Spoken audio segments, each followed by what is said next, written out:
इस रक्षाबंधन की क्या आवश्यकता है, क्यों इसको हम मना रहे हैं। अब रक्षाबंधन का उद्देश्य क्या है कि भाई राखी इसलिए बांधते हैं कि वो हमारी रक्षा करेगा, और भाई की रक्षा कौन करेगा। हम सब का रक्षक कबीर साहब है, कबीर परमेश्वर पूर्ण ब्रह्म परम अक्षर ब्रह्म। ये इस तरह के जो रीति रिवाजें हैं ये हमें पीड़ित करने के लिए है, हमारे को एक दूसरे से दूर करने वाली है। पुण्यात्मा परमात्मा की वाणी में ये जो हमारी रीति रिवाज हैं ये भी बाधक हैं।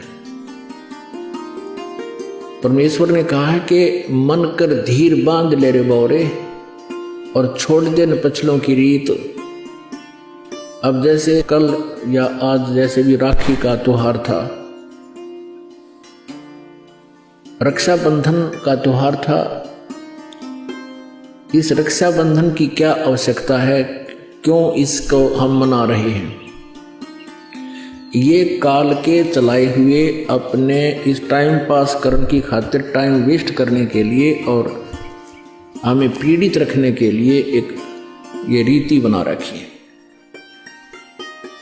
पुण्यात्मा इस ज्ञान से परिचित होने के बाद हमारी आंखें खुल जाती हैं और जो समझदार बच्चे हैं इस बात को स्वीकार कर लेते हैं कि संत जो कहते हैं परमेश्वर का आदेश होता है, तो फिर वो स्वीकार कर लेते हैं, फिर वो समाज की नहीं मानते हैं। एक बहन ने बताया कि जी उपदेश लेने से पहले मैं राखी बांधने के लिए अपने भाई के वहां घर गई। वही रक्षाबंधन का दिन भाई की इंतजार कर रही थी। दुर्घटना के अंदर भाई की मृत्यु होगी, उसका शव आया, टक्कर मार मार कर रो रही थी। अब रक्षाबंधन का उद्देश्य क्या है कि भाई राखी इसलिए बांधते हैं कि वो हमारी रक्षा करेगा, और भाई की रक्षा कौन करेगा। हमारा रक्षक कहते हैं, जो रक्षक है उसको हम भूल चुके हैं। हम सब का रक्षक कबीर साहब है, कबीर परमेश्वर पूर्ण ब्रह्म परम अक्षर ब्रह्म। हम सब ने भाई और बहनों ने मिलकर परमेश्वर कबीर जी का रक्षाबंधन बांधना चाहिए, राखी, ताकि भाई और बहन दोनों का रक्षक हो जाए। कबीर साहब को रक्षाबंधन कैसे बंधेगा, हम उसकी शरण में आ जाएंगे। और जो जाकी शरणा बसे ताको ताकी लाज, जल सो ही मछली चढ़ जा बह जाते गजराज। हमने अपने परमात्मा को राखी बांधनी चाहिए। और दूसरा एक और दुख पैदा करती है ये रक्षाबंधन का दिन, जिन बहनों का भाई नहीं, अब वो रोती हैं पिछले कमरों में बैठ कर अकेली, आए हमारा भाई को नहीं, हम किसके राखी बांधेंगे।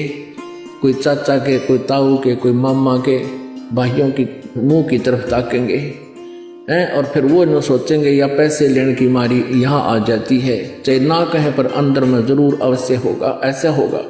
और हमने ऐसा ना करना है, हमने अपने ऊपर कर्जा नहीं चढ़ाना किसी का।